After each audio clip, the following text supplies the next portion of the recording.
8 अप्रैल 2025 को तमिलनाडु सरकार के द्वारा दायर की गई याचिका पर जहां 10 विधेयकों को लेकर के जो लंबित थे राज्यपाल के पास सुप्रीम कोर्ट मामला पहुंचा था और वहां 2 जजों की कमेटी जेबी पादरीवाला की अध्यक्षता में जो 2 जजों की कमेटी उसने फैसला लिया था कि राज्यपाल और राष्ट्रपति की शक्तियों पर एक तरह से नकेल कसी थी और उन शक्तियों पर नकेल कसते हुए बड़ा फैसला लिया था।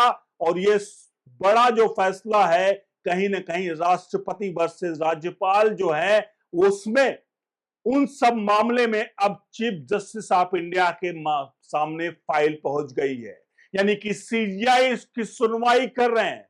आपको दिखाने जा रहे हैं आखिरकार इस 10 जो विधेयक थे जिसको लेकर के तमिलनाडु सरकार पहुंची थी सुप्रीम कोर्ट और 2 जजों की कमेटी, जैसा मैंने बताया जस्टिस पादरीवाला के 2 समेत तो 2 जजों की कमेटी ने फैसला सुनाया था कि अगर कोई भी विधेयक राज्यपाल या राष्ट्रपति के पास आते हैं तो उनको 3 महीने के भीतर फैसला सुनाना पड़ेगा। अगर वो फैसला नहीं सुनाते हैं यानी वो याचिका लंबित रहती है तो 3 महीने बाद उस पर कोई भी नोटिंग करके वापस कर दे, अगर नहीं दिया गया वापस किया गया राष्ट्रपति या राज्यपाल के द्वारा तो ये जो कानून होगा वो इंप्लीमेंट मान लिया जाएगा, यानी उस पर सिग्नेचर स्वतः मान लिया जाएगा। ऐसा फैसला दिया गया था जेबी पादरीवाला की जो अध्यक्षता में जो कमेटी थी 2 जजों की।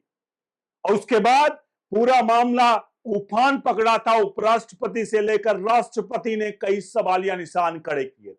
उपराष्ट्रपति ने यहां तक कह दिया था कि अनुच्छेद 142 का इस्तेमाल करके एक तरह से ये न्यूक्लियर मिसाइल बता दिया था और देश के कार्यपालिका पर, संसद पर एक तरह से ये बम की तरह काम करा। कुछ इस तरह के वक्तव्य लोग और सोशल मीडिया पर आए थे, क्योंकि अनुच्छेद 142 ऐसी शक्ति है जो सुप्रीम कोर्ट को देती है कि कुछ भी सबूत बिना हो उसके दरकिनार करके सुप्रीम कोर्ट अपनी संवैधानिक पावर इस्तेमाल करके, अपनी जो पावर का इस्तेमाल करके वो जुडिशरी पावर का वो कोई भी फैसला दे सकता है।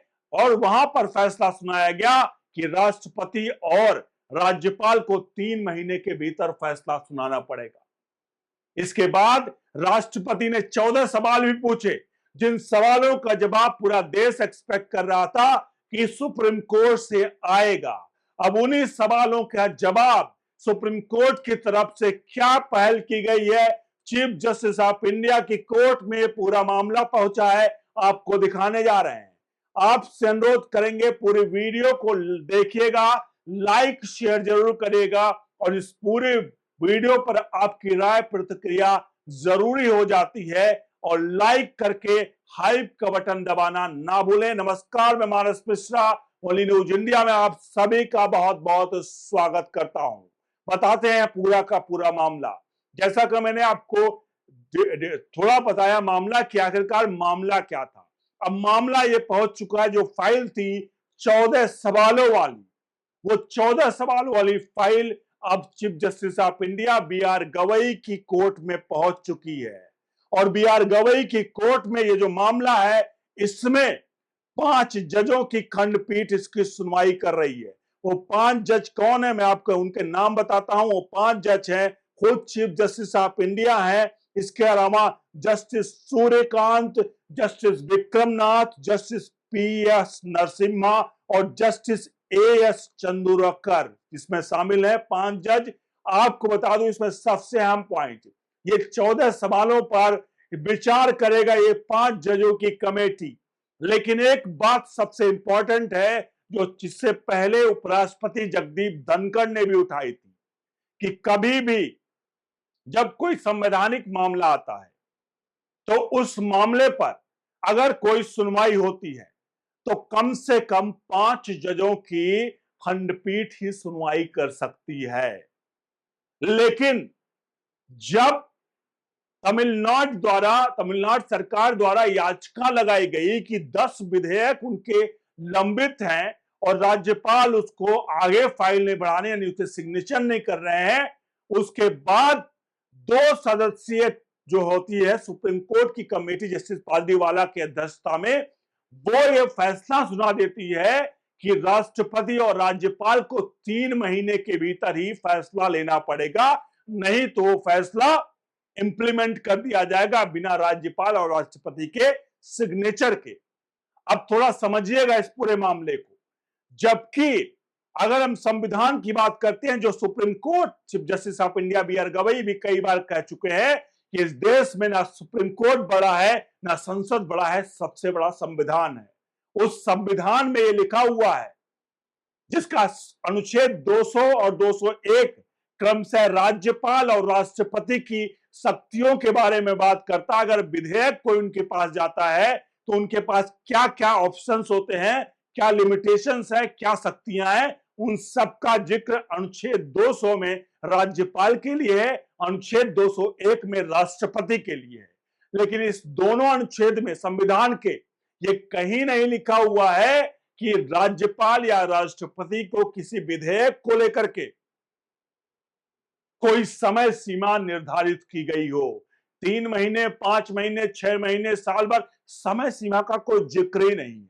अब ऐसे में इतना बड़ा सवाल था, इतनी बड़ी चीज थी, तो क्या अगर जस्टिस पादरीवाला जो 2 जजों की खंडपीठ थी, उन्होंने अनुच्छेद 142 का इस्तेमाल करके अगर फैसला सुनाया, तो क्या आपको लगता है कि 5 जजों की खंडपीठ कोई भी फैसला इस तरह के होता है तो 5 जजों से नीचे की खंडपीठ फैसला नहीं सुना सकती है?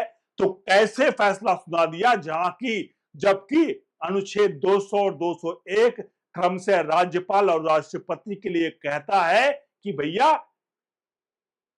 कोई भी समय सीमा निर्धारित नहीं है राष्ट्रपति और राज्यपाल के लिए। तो आखिरकार ये कैसे होगा, यही सबसे बड़ा सवालिया निशान है और यही लोग खड़े कर रहे हैं। लेकिन सबके बीच में chief justice of India B R Gavai के, मैंने बताया आपको, उनके कोर्ट में गई अब ये फाइल, तो वो सुनवाई के लिए राजी हो गए और उसकी तारीख मुकर्रर कर दी गई और सुनवाई अब शुरू होने जा रही है।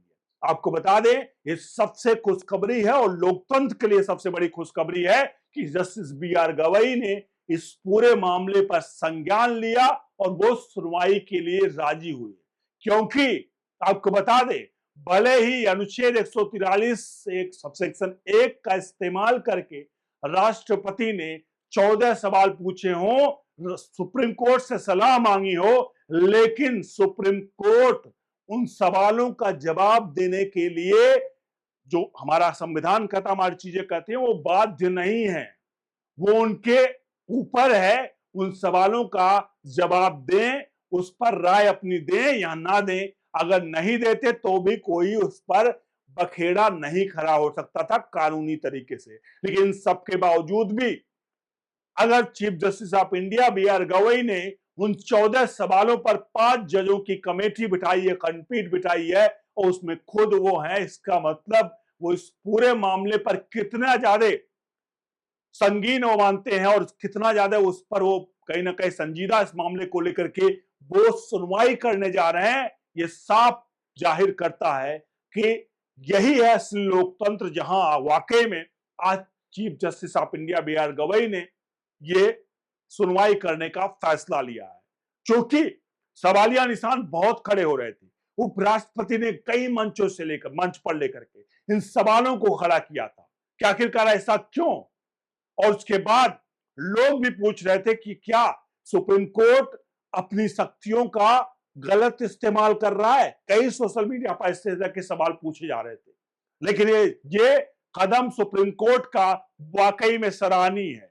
अब देखते हैं आखिरकार ये जो टकराव है राज्य सरकारों का और गवर्नर का, राष्ट्रपति का, क्या ये टकराव, इन 14 सवालों का जवाब 5 जजों की खंडपीठ, आखिरकार ये सारे सवालों के जवाब अब एक एक करके सुप्रीम कोर्ट के द्वारा सुनवाई में उन सब पर डिटेल्ड बात होगी। और क्या ऐसा तो नहीं वो 5 जो 2 जजों की कमेटी जस्टिस पादरीवाला थी, उस फैसले को सुप्रीम कोर्ट खुद अपने जजों के, मतलब 2 जजों की कमेटी के फैसले को पलट देगा?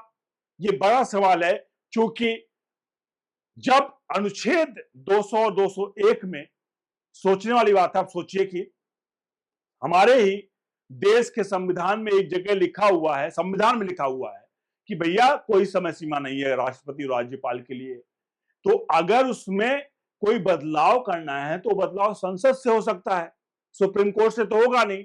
लेकिन अगर सुप्रीम कोर्ट ने फैसला सुना दिया तो एक कानूनी पेचीदा मामला पड़ता है कि आखिरकार क्या संविधान में कुछ बातें जो लिखी गई हैं उन बातों को दरकिनार करके भी क्या सुप्रीम कोर्ट फैसला सुना सकता है।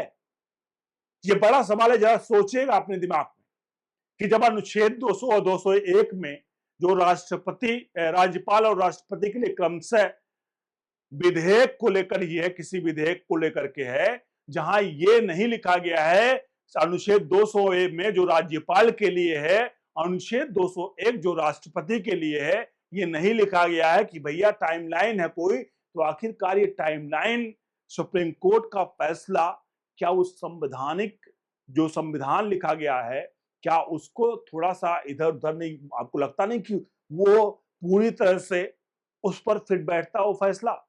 ये सवालिया निशान नहीं है, ये बहुत ज्यादा कहीं ना कहीं गुत्थम गुत्थी है जिसको लेकर के अब सुप्रीम कोर्ट ही इसको इस पूरे मामले को सुलझाएगा और आने वाले दिनों में इसका फैसला आएगा। और खुद जब चीफ जस्टिस ऑफ इंडिया ने पूरे मामले को संभाला है तो जाहिर सी बात है एक बड़ा कहीं ना कहीं परिणाम तो इसका निकल कर जरूर आएगा। और देखते हैं आखिरकार क्या है ये प्रेसिडेंशियल रेफरेंस के तहत जो 14 सवाल पूछे गए थे उसका जवाब आखिरकार क्या आता है, ये सबके इंतजार करना पड़ेगा। लेकिन जो भी होगा, चूंकि अगर सुनवाई शुरू हो गई है तो कम से कम जो उपराष्ट्रपति राष्ट्रपति ने सवाल पूछे हैं उसका जवाब आम जनता तक पहुंचेगा और आम जनता भी जान सकेगी कि आखिरकार 2 जजों की पादरीवाला साहब की कमेटी ने ये फैसला किस और कैसे किस बिना पर सुनाया था और क्या ये फैसला आगे भी लागू रहेगा। आप सभी से अनुरोध है वीडियो के कमेंट बॉक्स में अपनी राय प्रतिक्रिया जरूर दीजिएगा, वीडियो को लाइक शेयर जरूर करिएगा। लाइक करते ही नीचे हाइप का बटन आए तो हाइप के बटन को जरूर करिएगा, हमें जरूर इसके हमें मदद मिलेगी आगे बढ़ने में। और अगर आप सभी हमें समर्थन करना चाहते हैं तो नीचे दिए नंबर्स पर सहायता राशि गूगल पे, फोन पे, पेटीएम के माध्यम से जरूर भेजें। बने रहें ओनली न्यूज इंडिया के साथ। बहुत बहुत धन्यवाद।